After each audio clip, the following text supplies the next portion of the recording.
የአሜሪካው ፕሬዝዳንት ለተለያዩ ሀገራት የጦር መርከቦቻቸውን ወደ ሆርሙዝ ወሽመጥ እንዲልኩ ጠይቀው እንደነበር የሚታወስ ነው። እንግዲህ አንዳንድ ሀገራት በሚከተለው ይዘት መልሳቸውን ሰጥተዋል። የኢራኑ አዲሱ ሁለንተናዊ መሪ በጥሩ ጤንነት ላይ መገኘታቸው ተሰምቷል። እስራኤል ከፍተኛ የሆነ ጉዳት አስተናግዳለች። እነዚህን ጉዳዮች ወደ እናንተ አደርሳለሁ። እንግዲህ እየገባችሁ ሰብስክራይብ፣ ላይክ፣ ሼር፣ ኮሜንት እያደረጋችሁ አብራችሁ እንድትቆዩ አክብሮት ግብዣ ነው። ቢቢሲ ይዞት የወጡ አንድ መረጃ አለ። የጦር መርከቦቻቸውን ወደ ሆርሙዝ ወሽመጥ እንዲልኩ በትራምፕ የተጠየቁት ሀገራት ምላሽ መስጠታቸው ተሰምቷል። ትራምፕ ትሩዝ በተባለው የማህበራዊ ሚዲያቸው ላይ ባሰፈሩ ጽሁፍ የጠየቋቸው አምስቱ ሀገራት ቻይና፣ ፈረንሳይ፣ ጃፓን፣ ደቡብ ኮሪያና ዩናይትድ ኪንግደም ናቸው። እንግዲህ እስካሁን እነዚህ ሀገራት ምን ምላሽ ሰጡ የሚለውን ከተለያዩ መገናኛ ብዙሃን የቃረምኳቸውን ወደ እናንተ አድርሳለሁ። የዩናይትድ ኪንግደም የሀገሪቱ መከላከያ ሚኒስትር ቃል አቀባይ ከዚህ ቀደም እንደገለጽ ነው በቀጠናው ያለውን የመርከብ ጉዞ ደህንነት ለማስጠበቅ ያሉትን አማራጮች በተመለከተ ከአጋሮቻችን ጋር እየመከርንበት ነው ሲል መግለጫ ሰጥቷል። ቻይና በበኩሏ በዋሽንግተን በሚገኘው ኤምባሲዋ በኩል በአስቸኳይ ግጭቶች እንዲቆሙ ጥሪ እንደምታቀርብ ገልጻለች።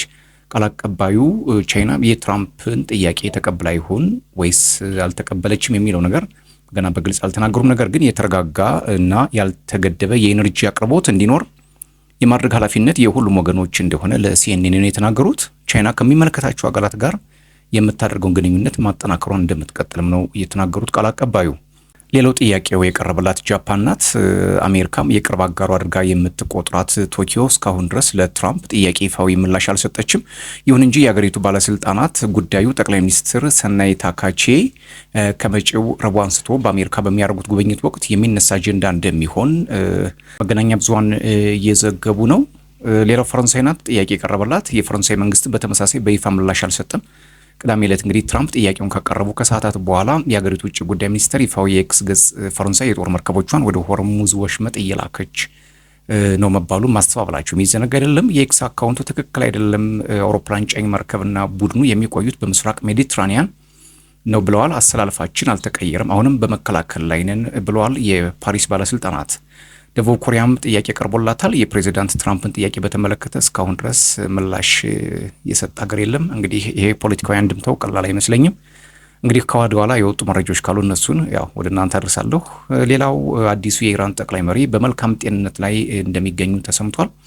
የጠቅላይ መሪው ደህንነት ጉዳይ ለቀናት መነጋገሪያ ሆኖ ቀጥሏል። ዶናልድ ትራምፕ የቆሰለ ይመስለኛል፣ ምናልባትም በጣም ታሟል ሲሉ መናገራቸው አይዘነጋም። ባለፈው ሳምንት ማገባደጃ ላይ የአሜሪካው ፕሬዚደንት ዶናልድ ትራምፕ ሙጅተባ ኻሜኒ በህይወት እንዳሉም ቆስለዋል፣ ግን በህይወት አሉ ማለታቸው አይዘነጋም። የኢራን የውጭ ጉዳይ ሚኒስትር ሰይድ አባስ አራግቺ በበኩላቸው ጠቅላይ መሪው በጥሩ ጤንነት ላይ እንዳሉና ነገሮች ሙሉ በሙሉ እየተቆጣጠሩ እንደሚገኙ ነው የገለጹት። የኢራን ጠቅላይ መሪው እንግዲህ ከተመረጡ በኋላ ላለፉት 7 ቀናት በአደባባይ ያለመታየታቸውም ጥያቄ ፈጥሮ ቆይቶ ነበር። የመጀመሪያ ይፋዊ ንግግራቸውን በቴሌቪዥን መሰናዶ አቅራቢ አማካኝነት የተነበበው ከ3 ቀናት በፊት እንደነበርም የሚዘነጋ አይደለም።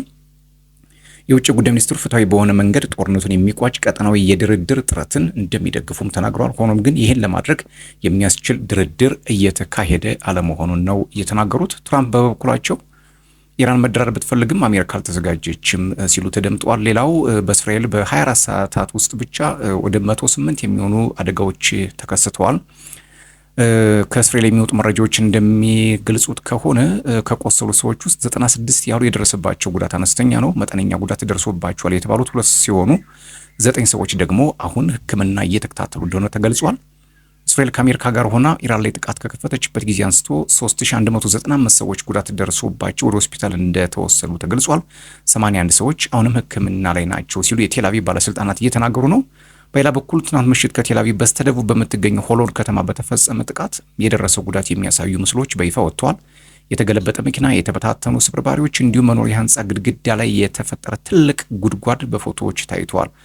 እንግዲህ እዚህ ላይ ብዙ አሳሳቢ ጉዳዮች እየመጡ ነው።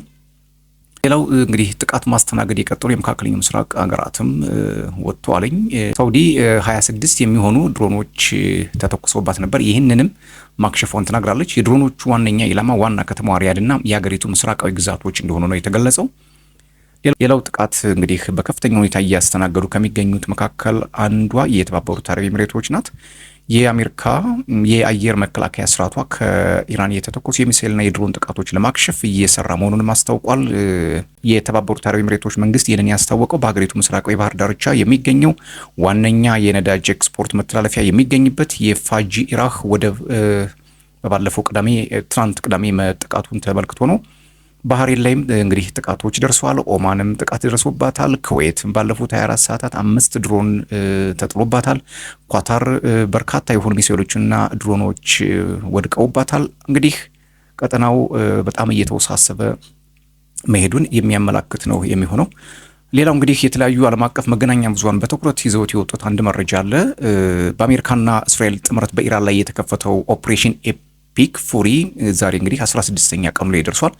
ኦፕሬሽን ኤፒክ ፉሪ እንግዲህ ዘመቻ ግዙፍ ቁጣ ማለት ነው። ጦርነቱ በመላው መካከለኛው ምስራቅ የቀጠናዊ ስጋት መጋረጡ የሚታወስ ነው። በዓለም አቀፍ የገበያ ስርዓትም መዋዠቅን እንዲከሰት አድርጓል።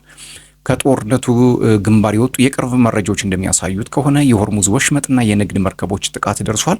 ኢራን የሆርሙዝ ወሽመጥን ለመዝጋት በወሰደችው እርምጃ እስካሁን ቢያንስ 16 የንግድ መርከቦች ጥቃት ደርሶባቸዋል። የወሽመጡ መዘጋት በዓለም አቀፍ ደረጃ የሚያንቀሳቅሰው የነዳጅና የተፈጥሮ ጋዝ ንግድ 20 በመቶ ወይም 1/5ኛ ያህሉን እንዳስተጓጎለም ይታወቃል።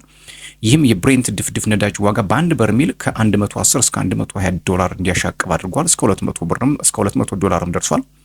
በሊባኖስ የሚንቀሳቀሰው ሂዝቦላህ እስራኤል በቤይሩትና በሌሎች ከተሞች ላይ ለሰነዘረችው ጥቃት አጸፋ ለመመለስ በሰሜናዊ እስራኤል ላይ ከፍተኛ የሚሳኤልና የድሮን ናዳ ከፍቷል። ኦፕሬሽን ቹድዊች በሚል በተሰየመው በዚህ ጥቃት በሰሜናዊ እስራኤል በጋሊሊ አካባቢ በሚገኝ ህንፃ ላይ በደረሰ የሚሳኤል ምት 80 ያህል ሰዎች መጎዳታቸውም እየተዘገበ ነው። የአሜሪካ ማዕከላዊ ወይም ደግሞ ሴንትኮም አንድ የኬሲ 135 ነዳጅ ጫኝ አውሮፕላን በኢራቅ ሰማይ ላይ መውደቁን ማረጋገጡም ይታወሳል።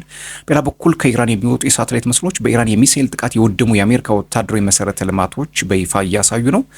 ይህም የአሜሪካ ጦር ቀጠናዊ ተጋላጭነትን አጋልጧል የሚሉ ትንታኔዎችም እየወጡ ነው። የዋይት ሀውስ የሀገር ውስጥ ደህንነት አማካሪ ስቴፈን ሚለር ኢራን እየጠፋች ነው ሲሉ ቢገልጹም በተጨባጭ ግን የኢራን ባለስልጣናት በቴሄራን ለቁዱስ ቀን አደባባይ በመውጣት ያላቸውን ጥንካሬ እያሳዩ እንደሚገኝ የቀጠናው ተንታኞች እየተናገሩ ነው።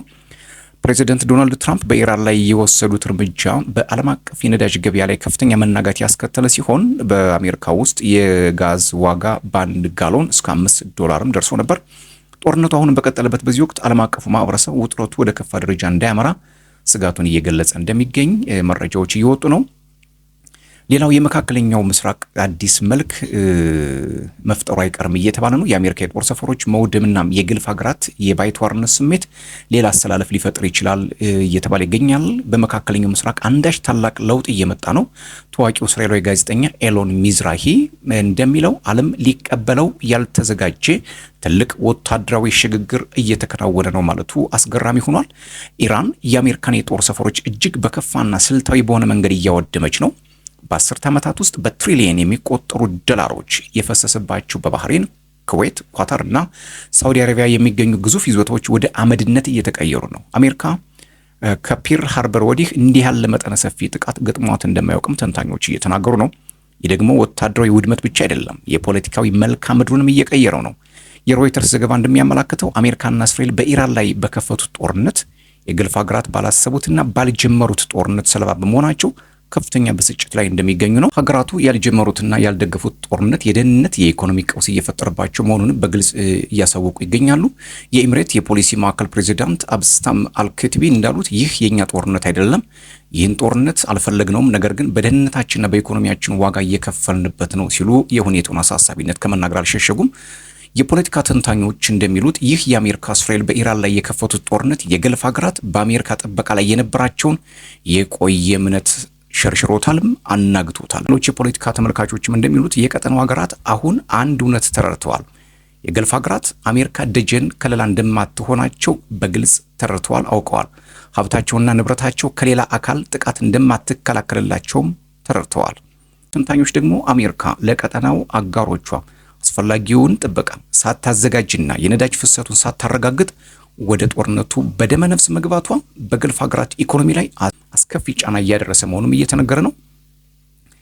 እንደ ፖለቲከኞቹ የውጭ ኃይሎች ውሳኔ የሚወስኑት የገልፍ ሀገራትን ጥቅም ሳይሆን የራሳቸውን ስልታዊ ፍላጎት መሰረት አድርገው ነው። በዚህ ምክንያት የገልፍ ሀገራት ከኢራንም ሆነ ከሌሎች ዓለም አቀፍ አጋሮቻቸው ጋር ያላቸውን ግንኙነት ይበልጥ ጥንቃቄ በተሞላበትና ሚዛናዊ በሆነ መንገድ ለመምራት ሊገደዱ ይችላሉ። ከሲኤንኤን የሚወጡ የወታደራዊ ትንተናዎች እንደሚያሳዩት ደግሞ ኢራን አሲሜትሪክ ዋርፌር ወይንም ያልተመጣጠነ የጦርነት ስልት በመጠቀም $ቢሊዮን የወጣባቸውን የአሜሪካ ንብረቶች በቀላሉ ኢላማ እያደረገች ነው። አሜሪካ በ1953 እንዳደረገችው በቀላሉ ሪጂም ቼንጅ የማምጣት አቅም የላትም። በአሜሪካ ኮንግረስ ውስጥም በሌላ ሀገር ጦርነት ለምን ደማችን ይፈሳል የሚለው ተቃውሞ እየበረታ መጥቷል። በአጠቃላይ የአሜሪካ ወታደራዊ ንብረቶች ሲናጉና ስልታዊ ቦታዎቿ ሲመቱ መድረኩን ለሩሲያ፣ ቱርክና ለቻይና ፈቀቅ የምትልበት ጊዜ እየቀረበ ይመስላል ሲሉ ተንታኞች እየተናገሩ ነው። ሰብስክራይብ፣ ላይክ፣ ሼር፣ ኮሜንት እያደረጋችሁ ቤተሰብ ሁኑ። ሰላም።